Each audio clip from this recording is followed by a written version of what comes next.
So, welcome everybody. It's always very nice for me to come to the Buddhist library. When I first came to Singapore in 1987, the first Dharma talk I gave was at the Buddhist library. Not this building, not the one before, but I think the one before that. Yeah. And so every time I come since then, I give a talk. So I feel,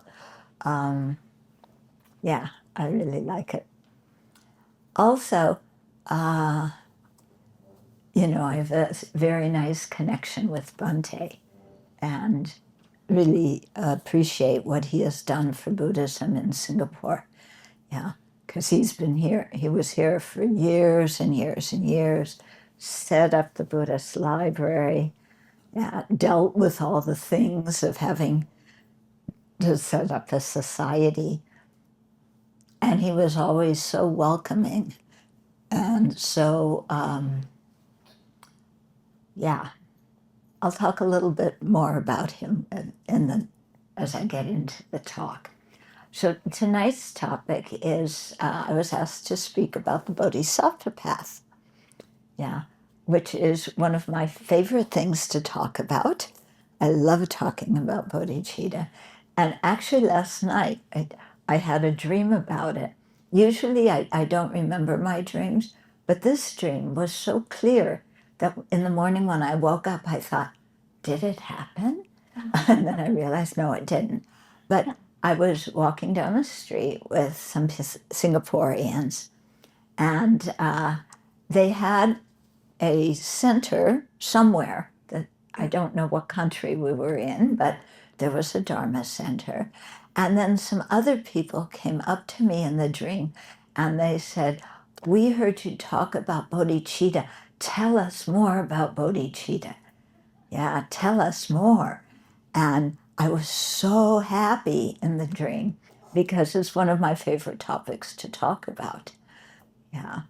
So, and then when I woke up, it's like, did that happen? No. Yeah. But maybe sometime in the future.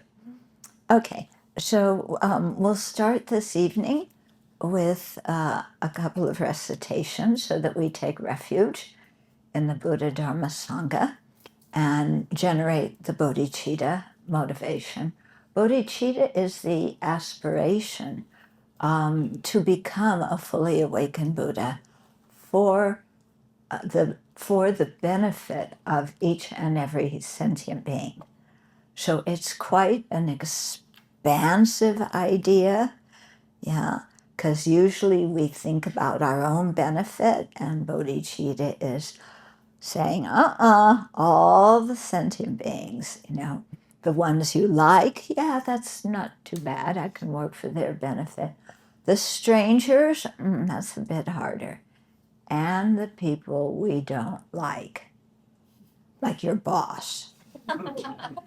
Because Singaporeans always complain to me about their boss. So you have to put your boss in the meditations about love and compassion. Is that hard or easy? Hard. How many of you are bosses and have to deal with employees who complain about you? Oh, nobody raises their hand. Okay. Yeah. And if I ask how many of you complain about your boss? Oh, now we're getting some people being honest. So we have to include all those people. Yeah.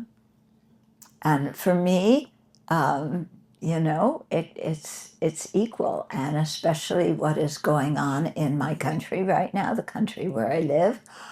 I really don't agree with some things that are happening, and I have to cultivate love and compassion and bodhicitta towards all those people too, who I think are making a wreck of the country.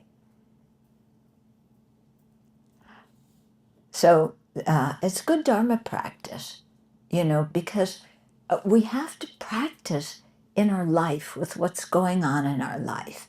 It's so easy to say, oh, I have compassion for the whole world. Yeah, until one person says something you don't like, and then, yeah. So, oh, I have infinite compassion.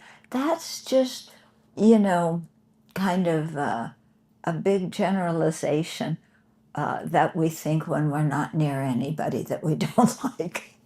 Yeah. But really, to generate these qualities, it takes a lot of effort, a lot of work, and a lot of really looking deep inside of our heart and being honest with ourselves and questioning many things. Yeah. Like, this person did this. Why don't I like that? Yeah. What in me is saying, thou shalt not do that to the other person? Yeah. Why? Why am I so, when somebody insults you, why do you get angry? Yeah. You get angry when you get insulted? Yeah. Why do we get angry? What is, it's about us, yeah, but, in what way is that threatening us? It's only some words. And yet we take those words as the truth.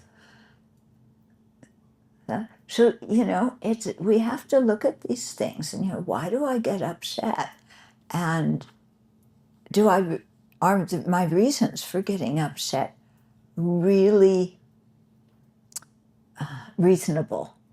Or are they completely stupid? Yeah. So, so it's going on a journey and learning about ourselves. Okay, we got to start with doing some recitations. Like I said, taking refuge, generating bodhicitta, reciting the four immeasurables. We'll have a few minutes of silent meditation to quiet the mind, and then we'll have the talk. And let's cultivate our motivation. And remember that as intensely as we want happiness and don't want suffering, with the same level of intensity, every living being, no matter what life form they are, no matter whether we like them and get along with them or not, whether we know them or not, all of them have that same fervent wish to be happy and to avoid pain.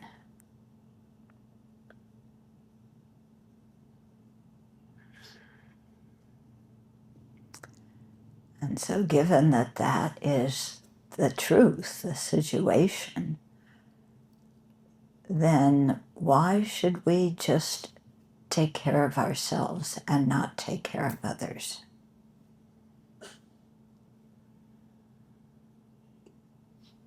If pain is not liked by anybody, shouldn't we work to dispel the pain of everybody, no matter whose pain it is? And if peace and happiness are wanted by everybody, shouldn't we try and work for the peace and happiness of everybody?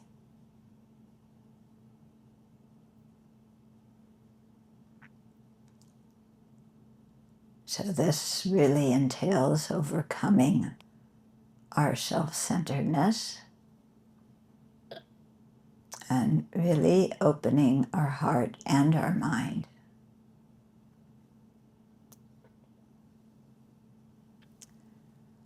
So with this kind of motivation, let's aspire for full awakening in order to best benefit each and every living being. So I think all people, no matter who they are, at one level, are aware that everybody wants happiness and nobody wants pain. Yeah, but and that pertains to us too. And we write about it, at holiday time, at Chinese New Year, at Vesak, at whatever holiday it is.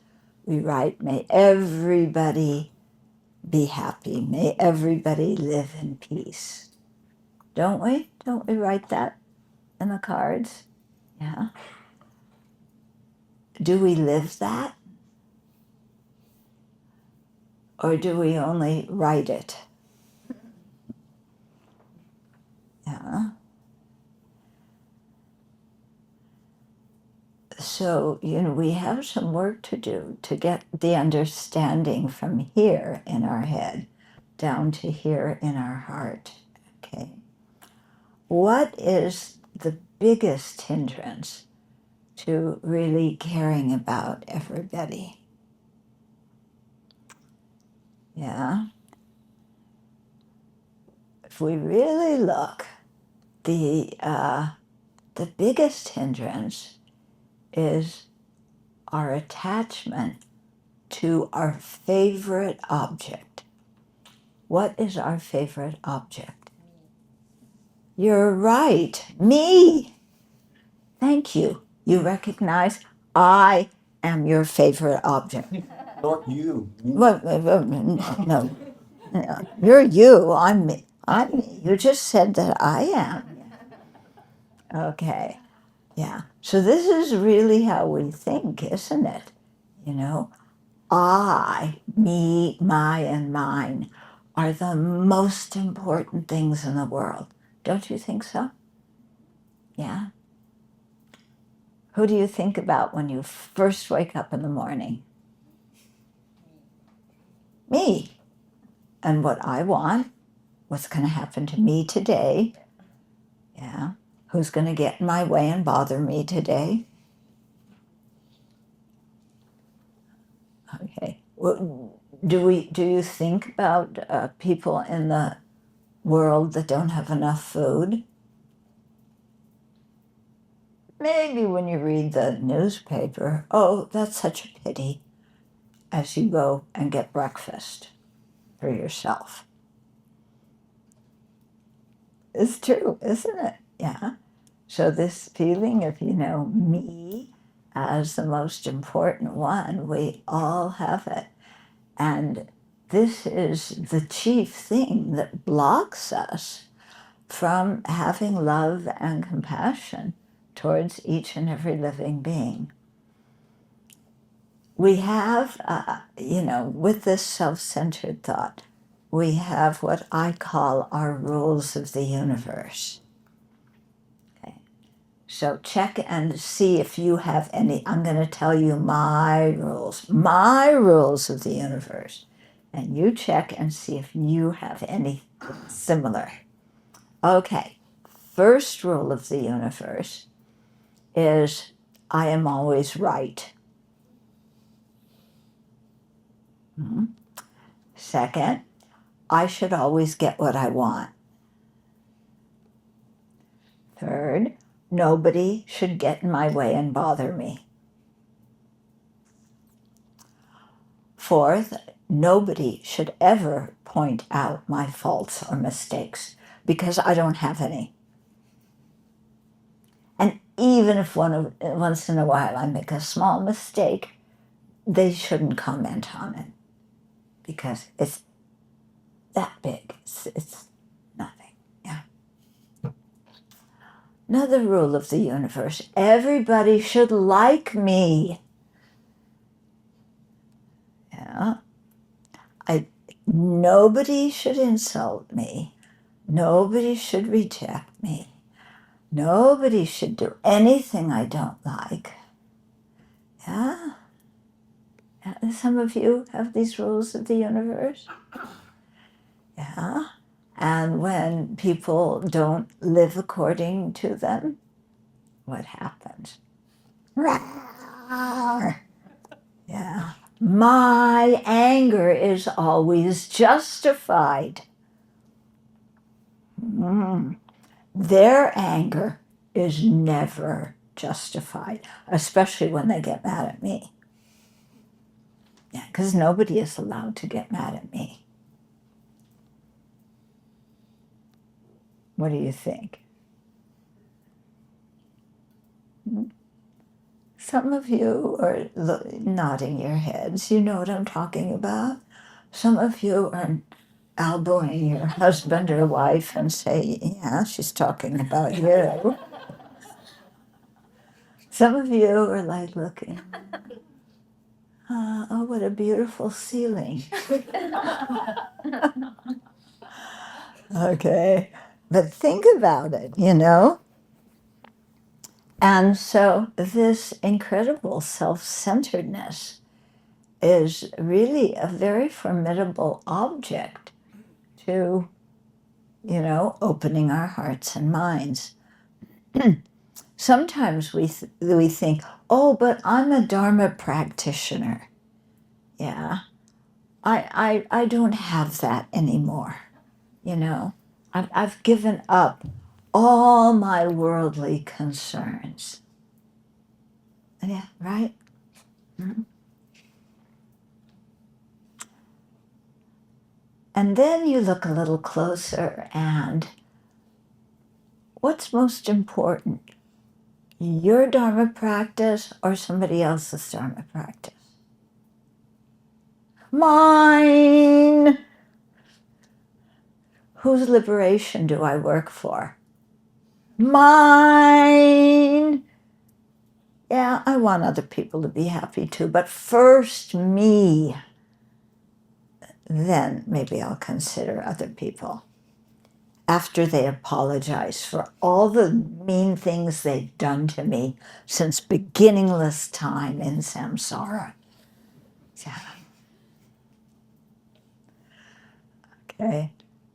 So my Dharma practice is more important than yours.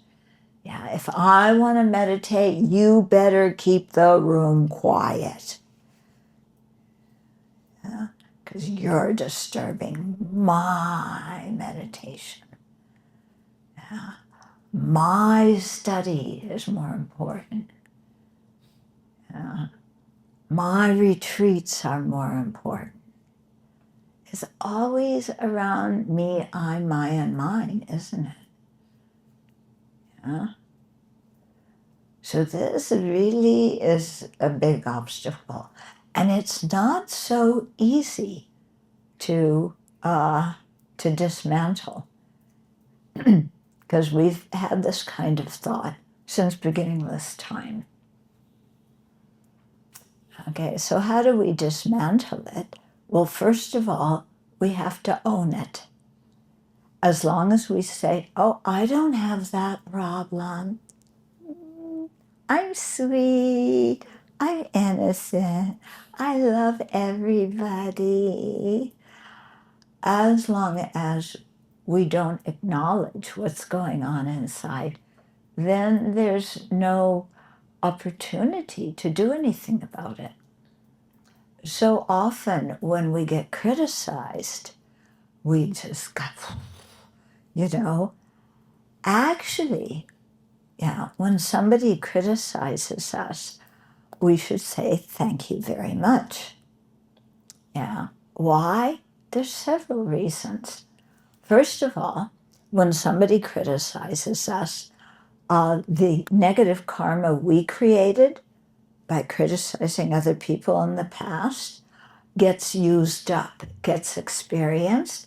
So rather than have a lower rebirth due to this negative karma, we just get insulted, we get criticized. Not a big deal. Yeah? Okay. Second of all, when we get criticized, then we have to look inside and see, do I have that fault? Did I do that action? Yeah.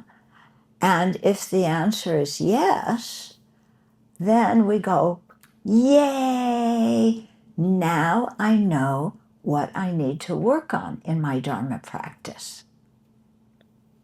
Yeah, because isn't attachment to reputation something we need to work on? Okay, so if somebody,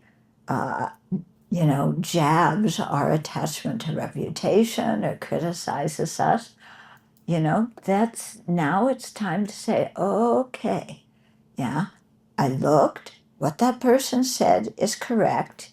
I hate to admit it, but they're right. So now I have to correct that fault. Yeah. If what somebody says is not right, then there's no reason to get angry. It's just the negative karma getting used up. You getting what I mean? You think you can practice it? Will you remember? Yes, I can practice it. Will you remember to practice it next time somebody criticizes you? Yeah. Or do you get mad at that person? How dare they? Okay. So this kind of, introspection is very important if we want to generate love and compassion for each and every sentient being.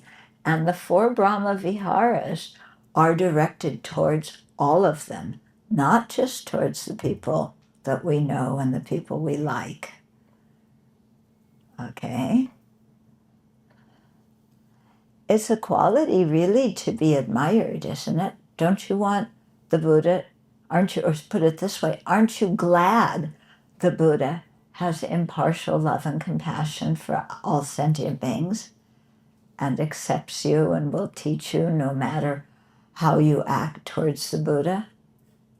You look at that quality in the Buddha and you admire it and you're glad that he has it, because otherwise, if he didn't, he might kick you out. But the Buddha never does that. Okay, so we should try and emulate the Buddha and develop that quality in ourselves. Okay, to develop bodhicitta, overcoming our self-centeredness is very important.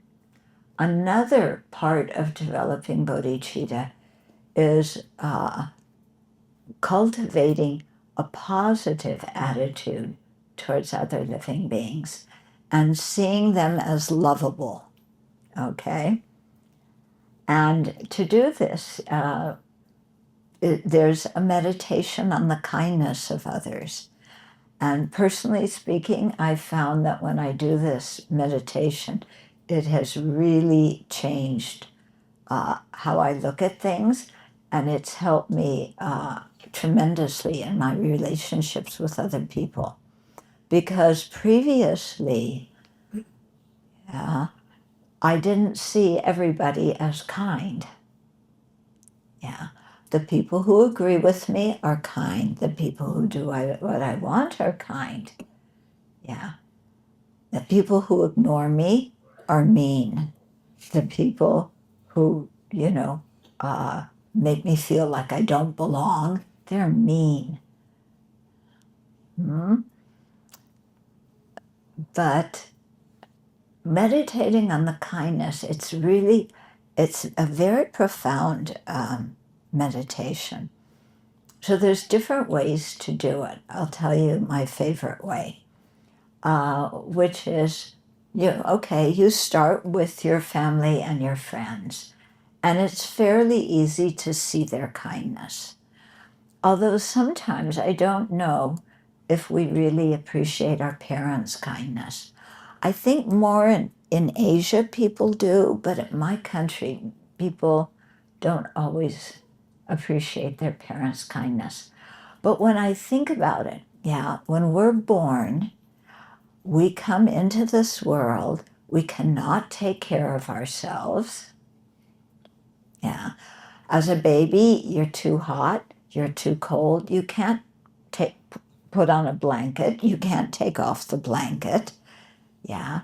You can't say, I'm hungry, please feed me. You go, "Ah," and wake your parents up in the middle of the night. Yeah. How would you feel if somebody you didn't know moved into your house and then in the middle of the night would come pounding on your bedroom door saying, feed me, crying hysterically?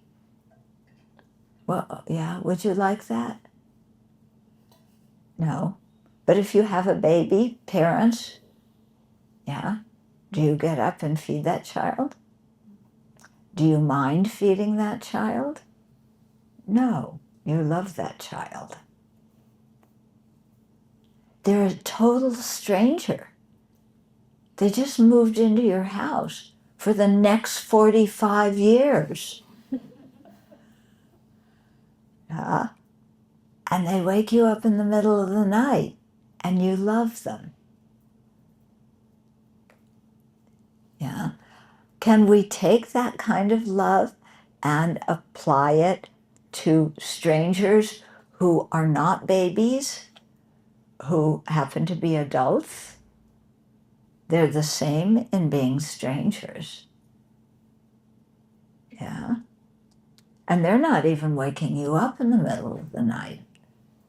So can you have love for them? It's something to think about. Mm-hmm.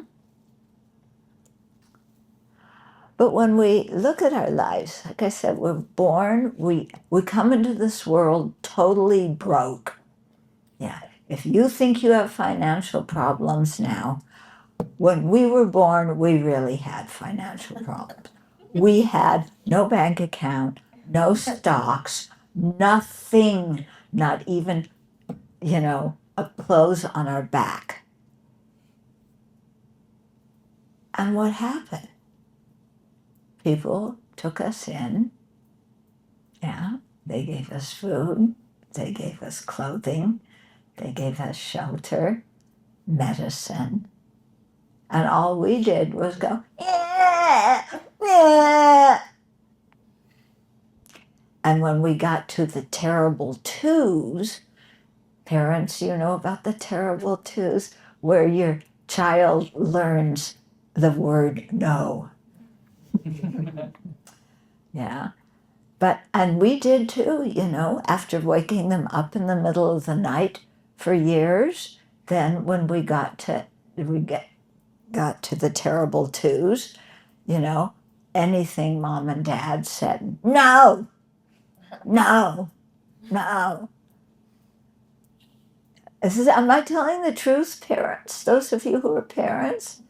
Yeah, they just say no, flat out. Yeah. And then as they get a little bit older, they start pulling on your clothes, saying, give me this, give me that. And that never stops. Yeah. They may not pull on your clothes, but all the time, it's give me this, give me that. Yeah. I want more for my allowance. Please sweep the floor. Please make my dinner. No, I'm not even going to say please. Where's my dinner? Okay, I exist as a member of this house. Where's my food? Okay, somebody should go out and earn the money to get it. Somebody else should go shopping. Somebody else should make it for me.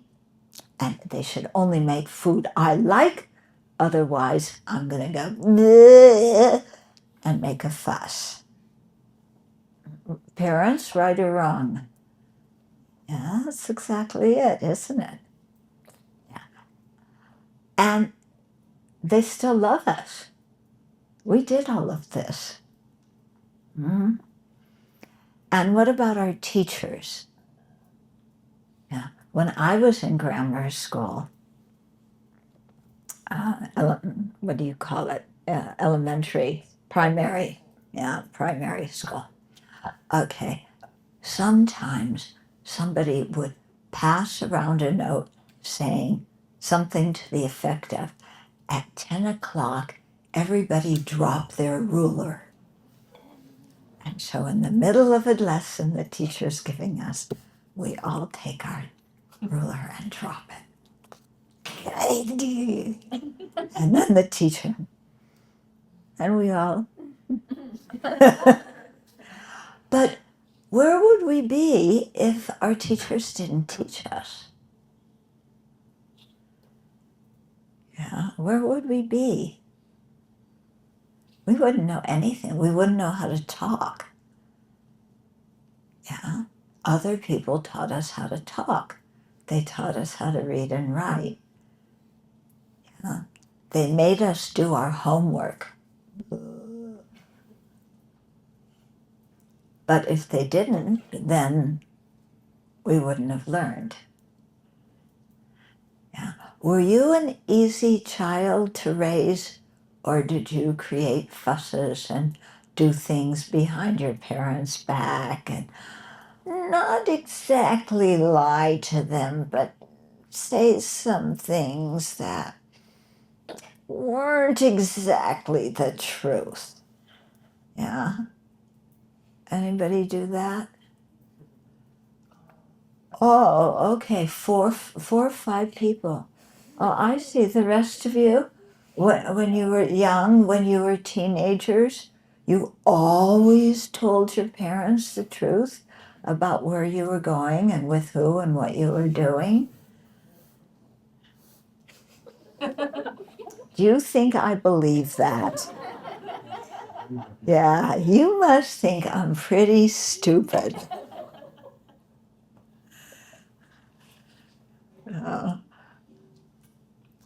But if we really think, our family or whoever brought us up, our teachers, were incredibly kind.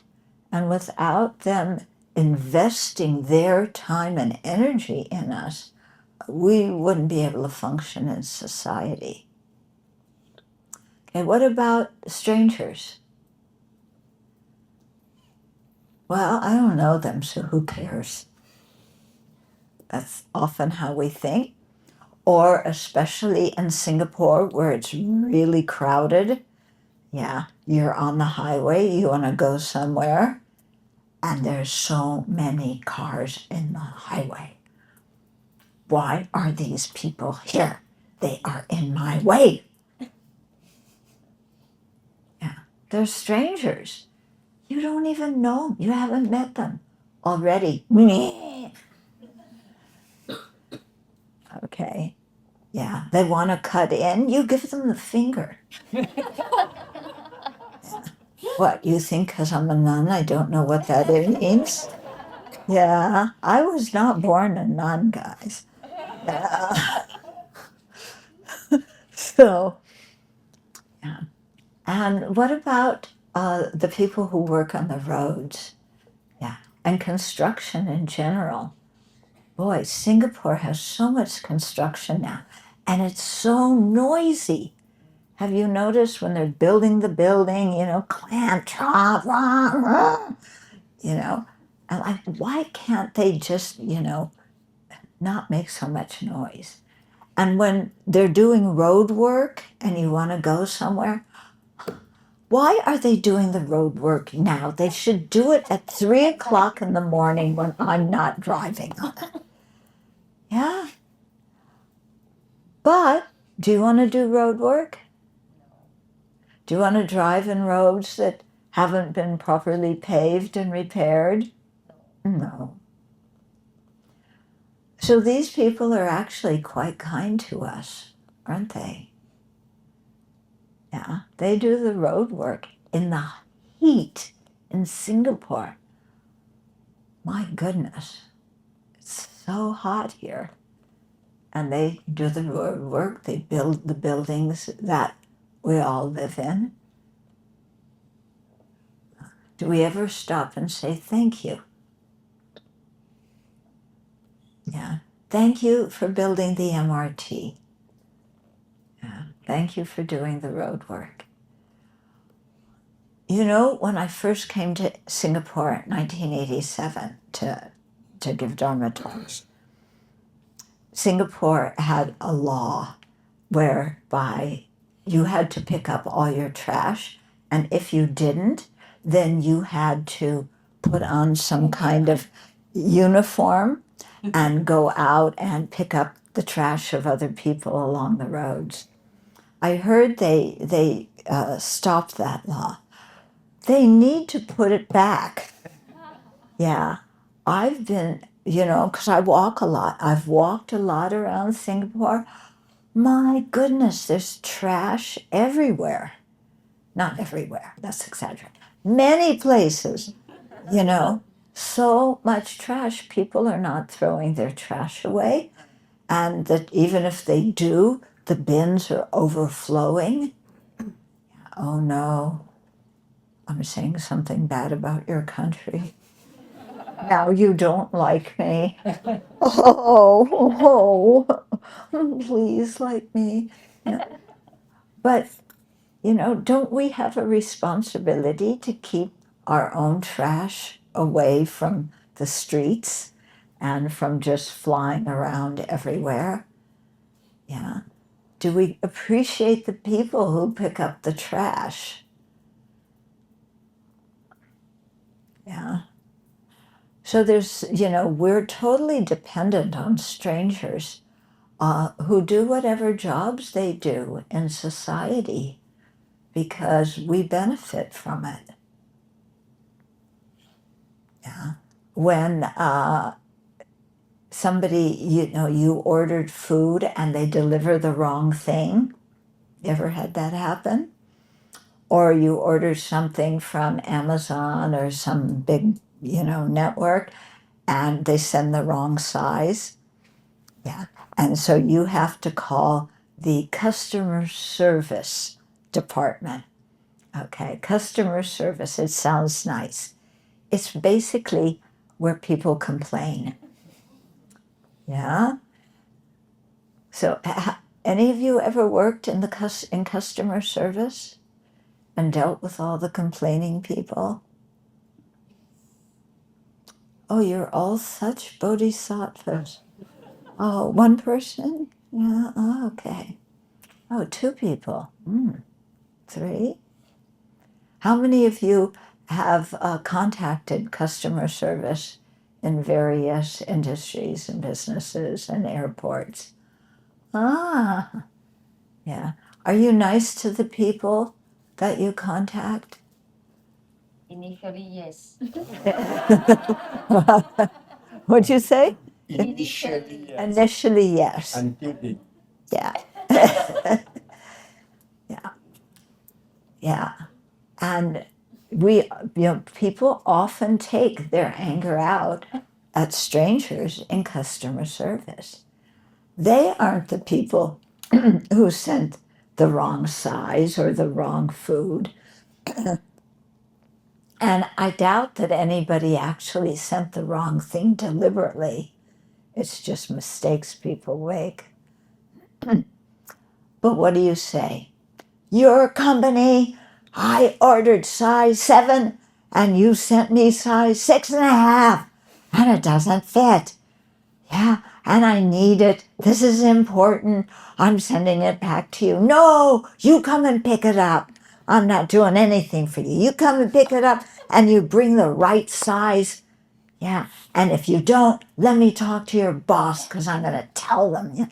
And the other person at the end of the line is just going, well, I'm trying to help this person get what they want. And they're swearing at me and telling me off. Yeah. So we have to remember, these are human beings and they have feelings. And people in customer service are trying to help us. And when your airplane flight gets canceled and you're stuck somewhere, for you don't know how long. Anybody happen experience that? Yeah. And, you have to go rebook your flight. And it's, why did you cancel my flight? I booked it in advance and I'm in a hurry. And And they're trying to help us, but we just lash out at them. Okay, so if we really stop and think and look at around us, strangers are very kind to us. In fact, our whole life depends on them because they grow our food, they make our clothes, they do the research that brings the medicine that we take when we're sick. Yeah, they build the buildings. All these people from other countries who leave their families and their friends and their loved ones to come to Singapore to build your buildings. Would you do that? Yeah? Leave your loved ones, leave your kids, go somewhere else to build somebody else's homes? Huh? Do we even thank these people? Do we appreciate them? Yeah, we only have places to live, places to use because of other people's labor. Okay, so we talked about friends and relatives. We've talked about strangers. What about enemies? So there are personal enemies, and then there are enemies, people that you don't like and don't approve of, even though maybe you don't personally know them. Okay? Like people who make policies that you find that you disagree with, or policies that harm you. Yeah. In the U.S. now, yes, we have a few of those people around. Yeah, one of them is in charge of the National Health Department. And he doesn't believe, he has no science background, and no medical background. And he says vaccines are hocus pocus. Yeah, and wants people to basically stop inoculating their kids. Okay. If you've been to India, any of you been to India and seen people begging on the street because they have polio and their limbs are deformed, they can't walk, they can't move? Yeah? Who's seen that? Yeah. It's awful, isn't it? Yeah. These people were born healthy. There was no vaccine available to them.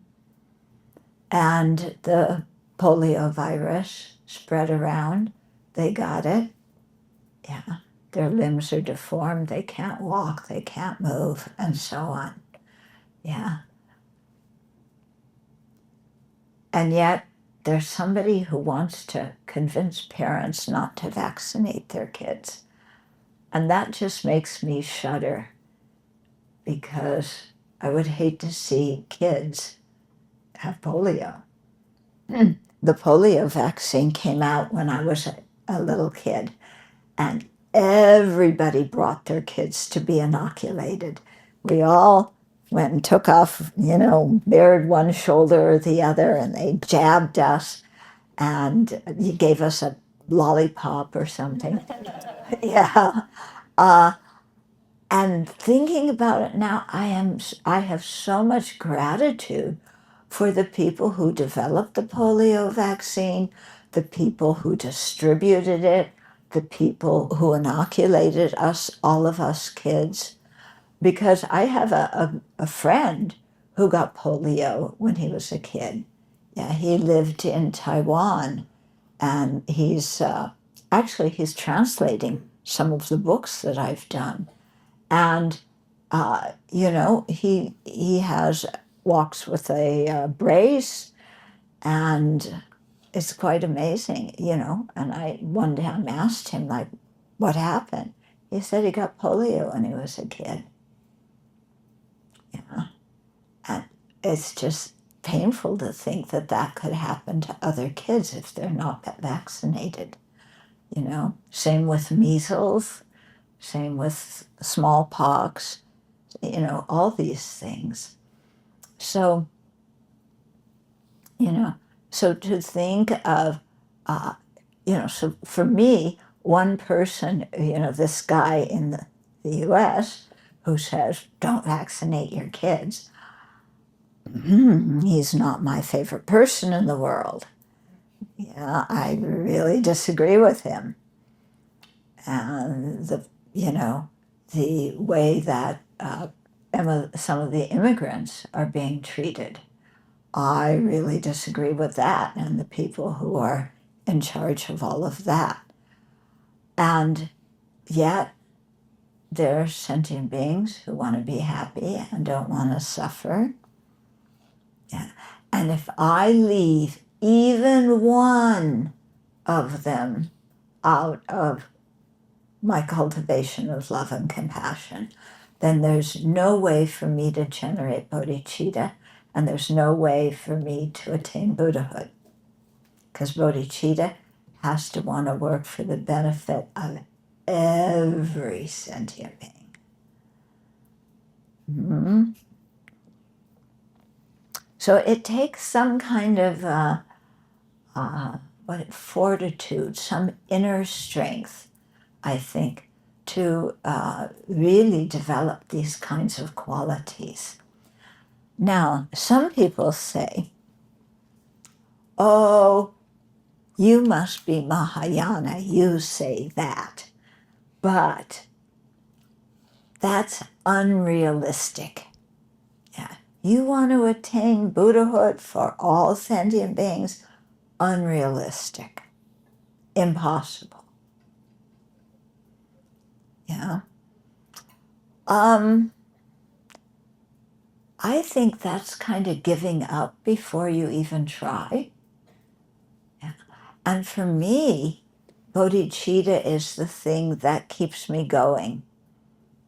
Yeah. I told you about my dream. So why am I happy talking about bodhicitta? Because it's the most stupendous kind of quality I can ever think of to develop. I'm very far from developing it, very far. But just the knowledge that it's possible to develop that kind of care and love and compassion for each and every sentient being, including the cockroaches, yeah, including the ants, yeah, including every living being. Just the idea that it's possible, even though I'm very far away from doing it, just gives me so much hope and so much optimism. Yeah. Why do I think it's possible?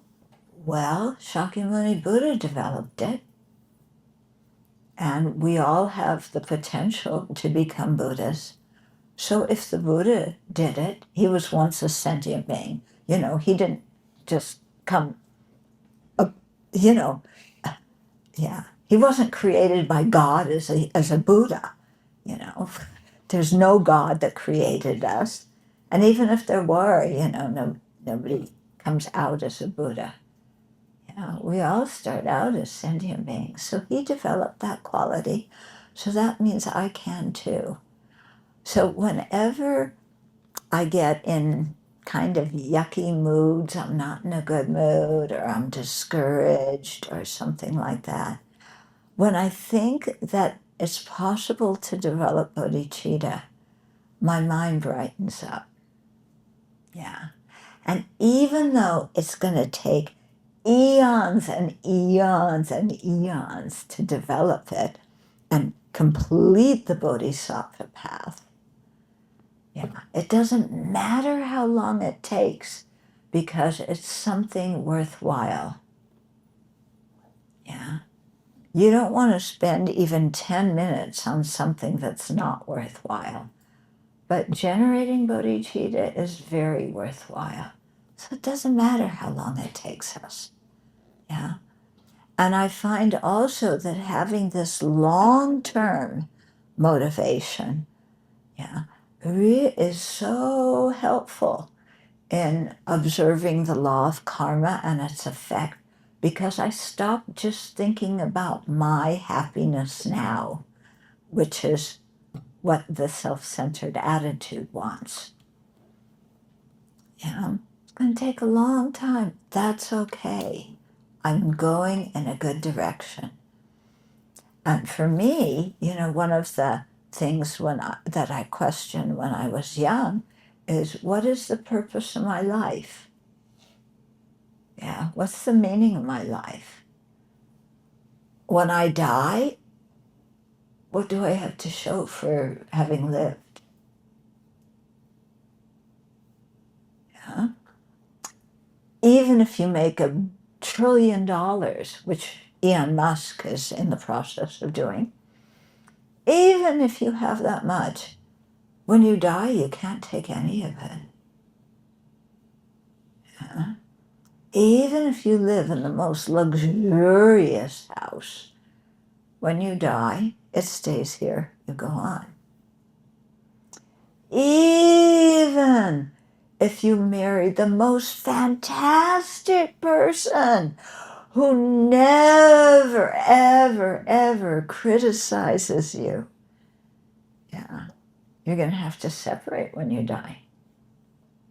Anybody ever met somebody that you love fantastically who has never criticized you? Oh, you've never had a fight with? None. None. None. Yeah. True, isn't it?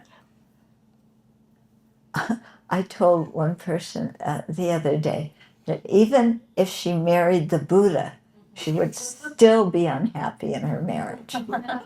Yeah. She said, but if I marry the Buddha, if he's a Buddha, then he's perfect. Yeah, but you aren't. Yeah. And as long as we have the seeds of ignorance, anger, attachment, jealousy, arrogance in us, we're going to have a fight with somebody, get mad at somebody, do things that, are obnoxious. Guaranteed. Yeah. But even the people that we don't get along with, yeah, I'm not talking about your marriages now, maybe your former marriage. But even people who personally harm you, the last example I gave was somebody I don't know personally, but is doing things for the country I disagree with. But even if somebody personally harms you, yeah, they still want to be happy and not suffer. And why are they doing harmful actions? Yeah, when somebody harms you, what they're really saying is, I'm unhappy. I'm suffering. How can I make that outrageous statement? Because happy people, yeah, don't wake up in the morning, I'm so happy today. Everything's going to be so nice and I feel so good. I think I'm going to go out and hurt somebody's feelings. Nobody thinks like that when they're happy. It's only when we're unhappy that people do things, that harm other people. So are unhappy people, yeah, what does the Buddha say? Does the Buddha say that unhappy people are the people we should get mad at? Or does he say unhappy people are the people we should have compassion for?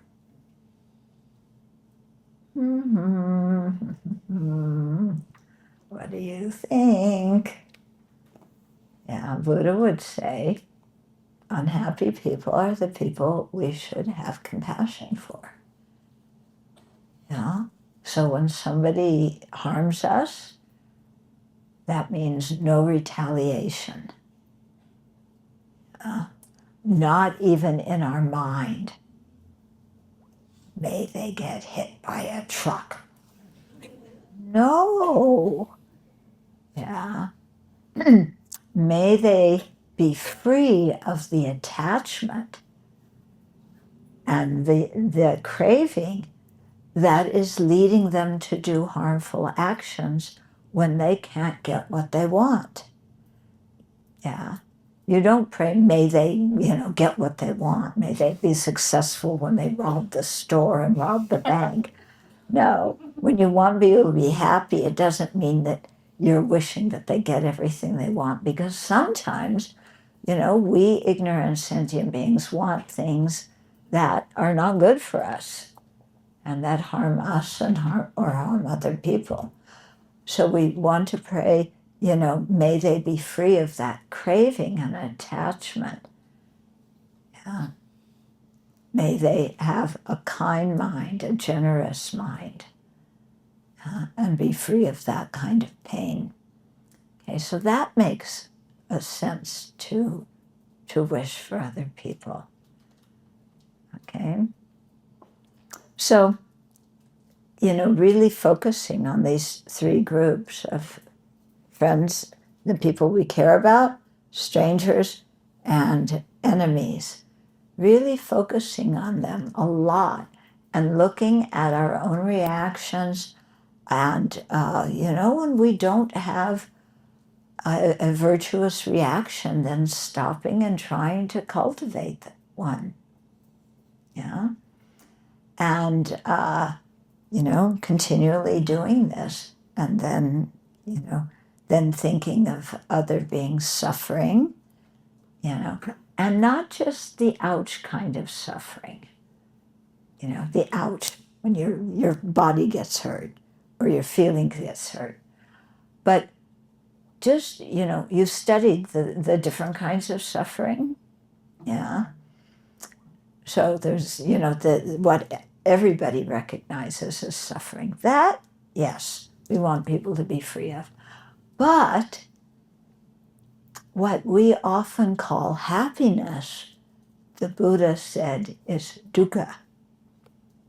Yeah. Suffering is not a very good translation, so I prefer to use the Pali and Sanskrit term dukkha. Unsatisfactory. Yeah. So even we get what we want, how long does it last?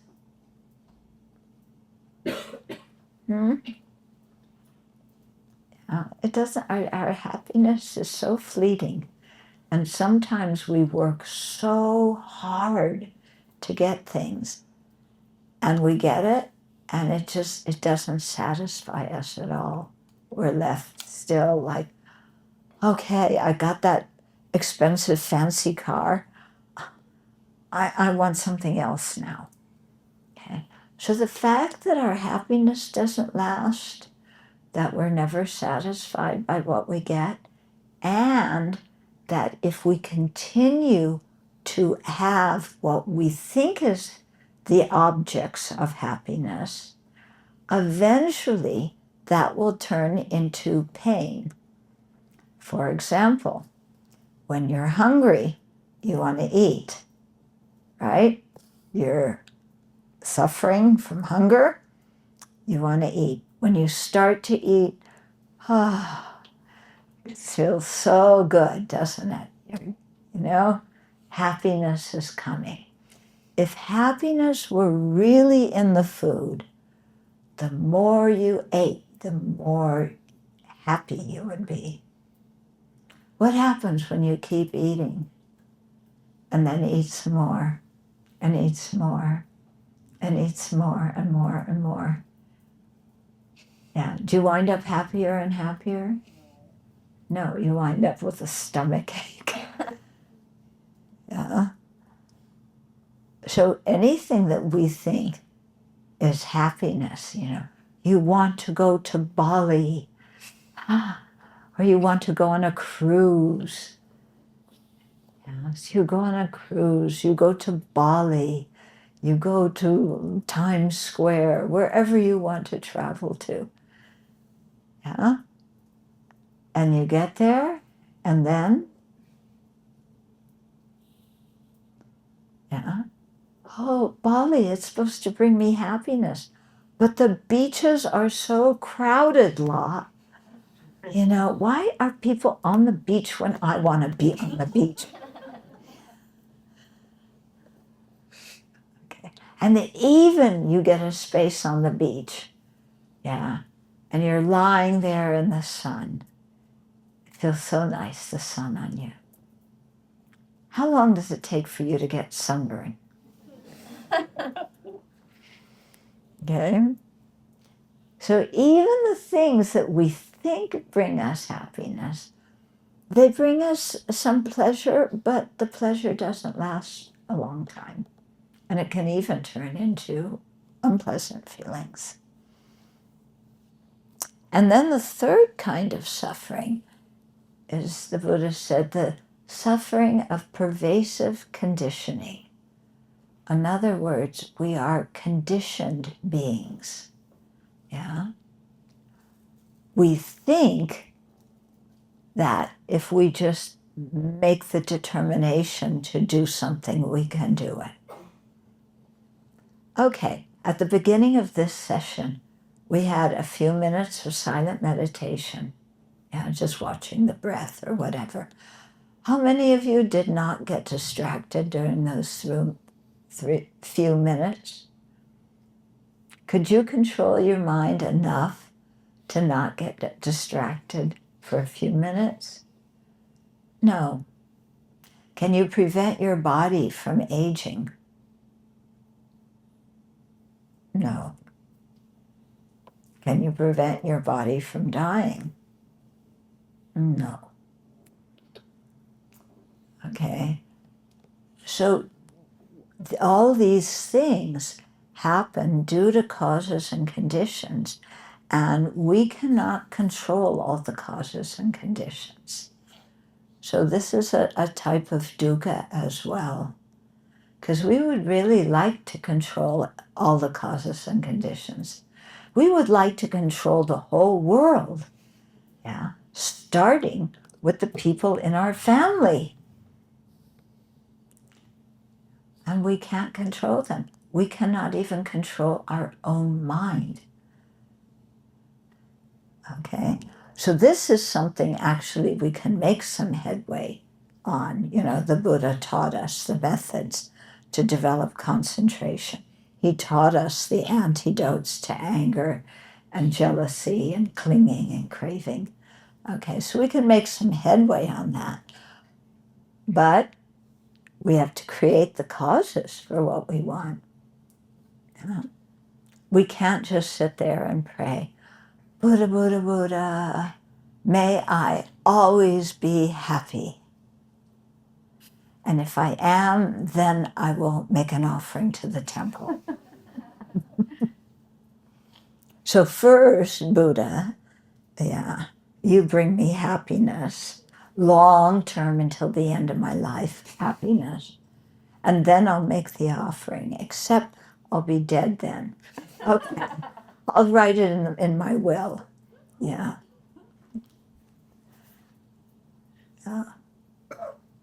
But we can't just pray for things. We have to create the causes. And we have to also purify the causes of our non-virtue, and do something about those. Okay, so bodhicitta, coming back to bodhicitta, is something that really helps us do all those things, because the merit we create when we have the motivation of bodhicitta is so enormous, because we're motivated to be of benefit to each and every sentient being.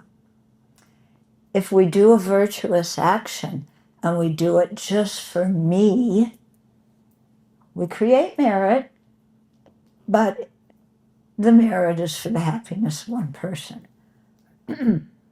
If we think about doing something virtuous for everybody in the country, that's good. Yeah, we want to help. But that also is limited because there's countless sentient beings. So if we just have that thought, I want to do this action and create merit and then dedicate that merit for the enlightenment of each and every sentient being, then because we're motivated by care for each living being, the merit we create is incredible. And similarly, if we do purification practices, if we do chanting, if we do prostrations, and so on, if we do these for the benefit, thinking, I want to attain Buddhahood for the benefit of all sentient beings, then again, that purification becomes very, very powerful. Okay? So there's a lot more to say about bodhicitta, but I looked at the clock. So I'm going to pause here and see if you have some questions or comments. In the three aspects of the path, usually before bodhicitta there's a renunciation. So actually, how would you describe renunciation? Is it a physical renunciation, spiritual renunciation? Yes, you really help. Okay. You can define renunciation. Renunciation. Renunciation is, people think, renunciation, that means I have to give up everything. Yeah, I have to go live on the street. I have to go live in some deserted place with nothing. We think that's renunciation. That's not renunciation. Okay? What are we renouncing? Not happiness. We want happiness. We are renouncing dukkha. We're tired of the dukkha in samsara, the unsatisfactory conditions in samsara. That's what we're renouncing. Okay?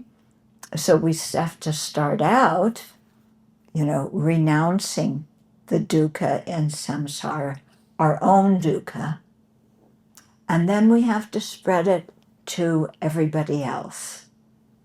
Yeah, because like I was saying at the beginning, nobody wants pain, everybody wants well-being.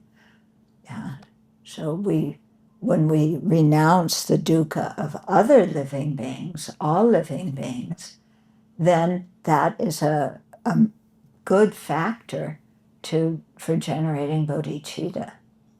Thank you.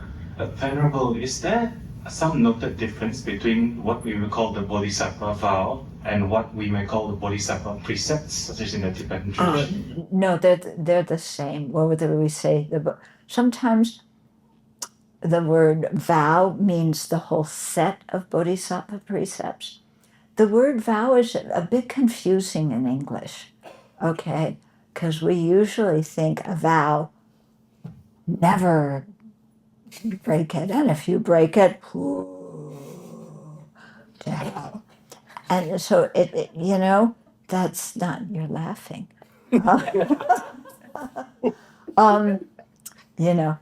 So I tend to say Bodhisattva precepts instead of vow. Sometimes the word vow is used to mean the set of precepts. Yeah, but does that answer your question? Okay. Venerable, to develop and cultivate bodhicitta to fruition, or maybe not to fruition, right? Incrementally or suddenly. I wonder if you can comment about the dichotomy of the two paths. Like one would be a more contemplative approach, and the other would be a more, action-oriented approach. Okay. So in other words, what do you do to cultivate bodhicitta? Okay. So I think we need a balance of different things. We need to learn the Dharma. because we can't practice it if we don't learn it. It's not just a question of sitting in meditation position and closing our eyes. You know, we have to learn the Dharma, so we learn what meditation is, how to meditate, how to concentrate, all these things. Okay.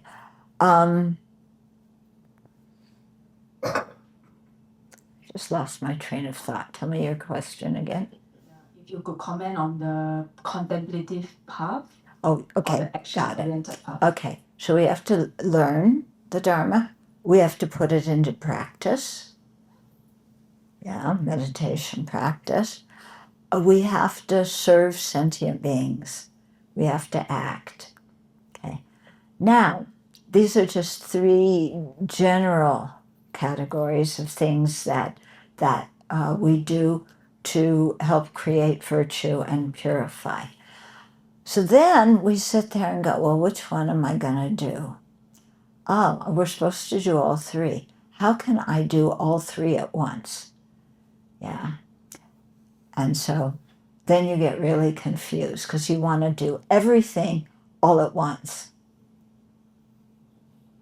Can you do everything all at once? No. Okay.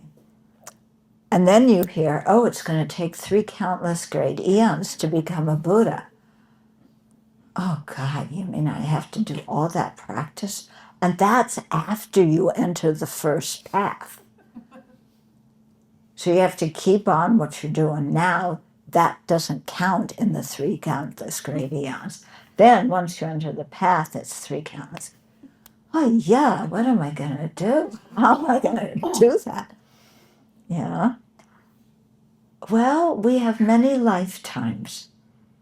And it's really funny. Sometimes I'll tell you what is a big waste of time regarding this. You say, okay, I'm going to study. That's the first thing she said, I'm going to study.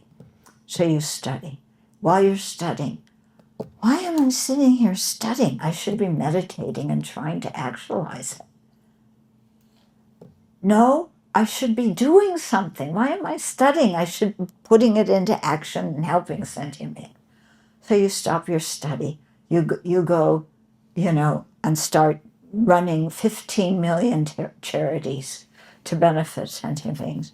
And you're running around doing 15 million charities with all these sentient beings who do not say thank you.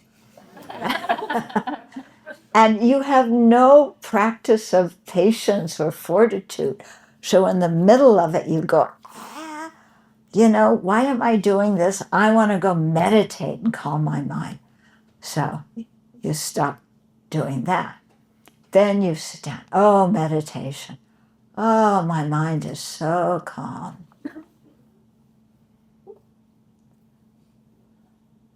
But when I was studying, that idea was pretty interesting. I want to learn more about that. The next meditation session.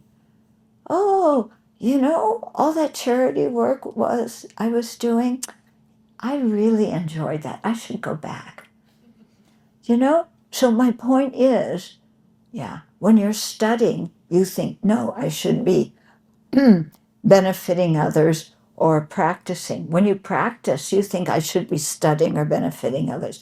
When you benefit others, you think I should be studying or practicing.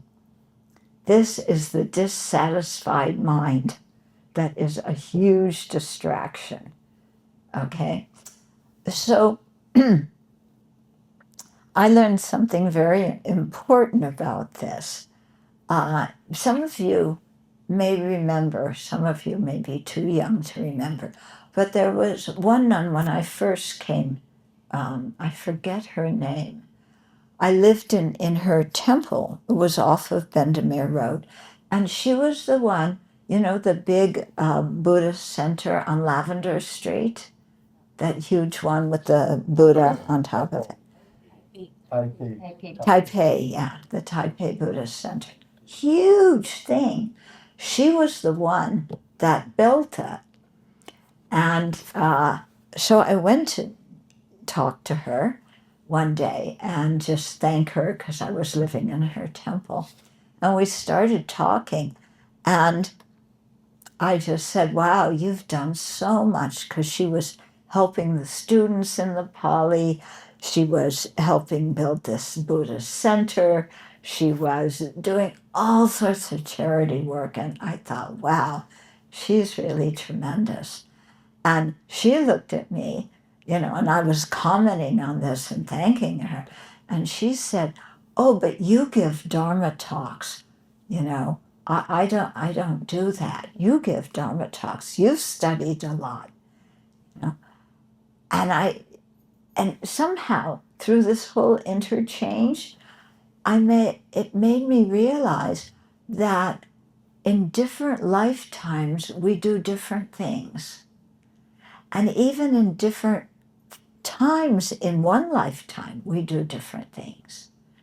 Yeah. And so I look back in my own life, there's been times when I really focus on study. I had the benefit of doing that initially for many years. Then, time to practice. Now I'm abbess of a monastery. Ay, ay, ay. Now I specialize in writing emails. Yeah. That's all I do all day. Dear so-and-so, think for yourself. Stop asking me stupid questions. Delete, delete, delete, delete, delete, delete. Oh, dear so-and-so, yes, I you have a problem. Here's the advice. You know, the advice isn't so bad. It's like, we're making the schedule for the retreat. Do you want the session to start at 8 or at 8:05?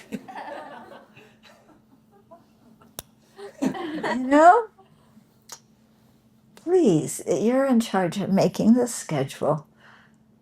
Set it up. Set it up yourself.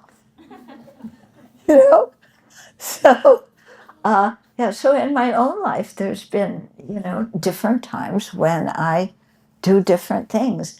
And if you look over long periods of life, that it's going to take a while to gain the realizations, to create the merit, then different lifetimes we will probably emphasize doing different things. Yeah, because bodhicitta wants us to create every kind of merit, because when you become a Buddha, there's no limits on your knowledge. There's no limits on your kindness and compassion. There's no limits from your own side about what you can do. There's limits. Sentient beings have limits about what they can take in. But when you're a Buddha, you don't have any limits on your skillful means. So, we need to do a lot of things to really expand, who we are, and to make ourselves more and more capable. Yeah. Because, you don't, when you think of the Buddha, you don't think of somebody who gets angry. Yeah. Now, sometimes Buddhas may look like they're getting angry, because that's the only way they can get through to us. That's why the Dharma practitioners, or the Dharma protectors, when you see Dharma protectors, they're, they aren't sitting there giving you chocolate. They look very ferocious, because that sometimes is the only way they can get through to us. Okay, but inside their mind, there's no anger, no hostility. Okay. At the start of the talk, you mentioned you wanted to share something about Bhante. I'm curious what that was. Okay. Yeah. So, sometimes there's so many misconceptions that one Buddhist tradition has about other Buddhist traditions. They all have misconceptions about each other, because in ancient times, they couldn't talk to somebody from another tradition. You know, if you lived in Sri Lanka, you couldn't talk to somebody in Tibet or somebody in China. If you lived in, you know, China, you couldn't talk to somebody in Thailand. You know, there wasn't the transportation and the communication. Now we can, and it's much better. But before, you know, there's just all these wrong ideas that the different traditions have about each other. Yeah. So many people say, oh, this is a great one. Well, I won't go into all of it. Some of the wrong things are just too ludicrous to talk about. Okay? But one of them is to say certain traditions are selfish. Yeah. Our tradition, no, we're very generous. Their tradition is selfish. Okay? So one time, I was going somewhere, you know, to teach. A center had invited me. And, you know, I'm coming from the US and I'm not a rich person. And the convention is usually when you invite somebody, they benefactor your ticket. Yeah. So when I got there, I was giving talks and I said to the center that invited me, you know, I was expecting them to reimburse the cost of my ticket from the US. And they said, no. Okay. So I'm wondering what to do. I'm going around and, you know, giving the talks and everything. And then I came to give a talk at Buddhist library. And always, you know, I would go say hello to Bhante first. And so I went to chat with Bhante.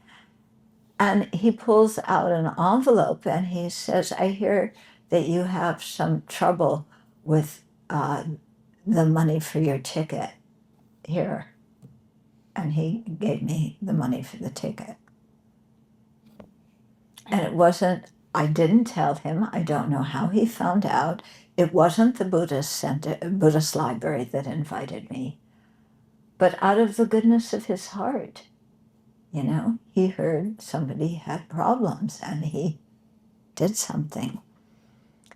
Another time, more recently, when I was a few years ago, maybe it was last year, I don't know, when I came, you know, to BL and I was talking with Bhante, and he told me that he had recently had a heart attack.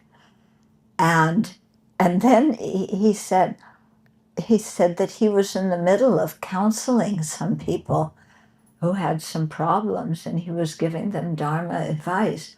And he could sense that he was having a heart attack then. Yeah. Did he say, take me to the hospital and stop? He kept on talking to these people who had come to him for help and counseling. Ooh, you know? And he just thought, okay, you know, when the heart attack's over, when I finish counseling, then I'll go to the hospital. I was shocked when he said that, you know, because his life is so valuable. And you see, even now when he's quite old, yeah, what's he doing in Sri Lanka? He's working, you know, to distribute relief to people who are affected by the floods. Yeah. So this is, yeah, he's quite special. I think that's a good way to end, huh? Yeah, so Bhante is a very good example for all of us. Yeah? And I think in his life he's done all three. He's studied, he knows the Dharma well, he's practiced, and he's certainly offered a lot of service to people in Singapore. Okay, let's dedicate.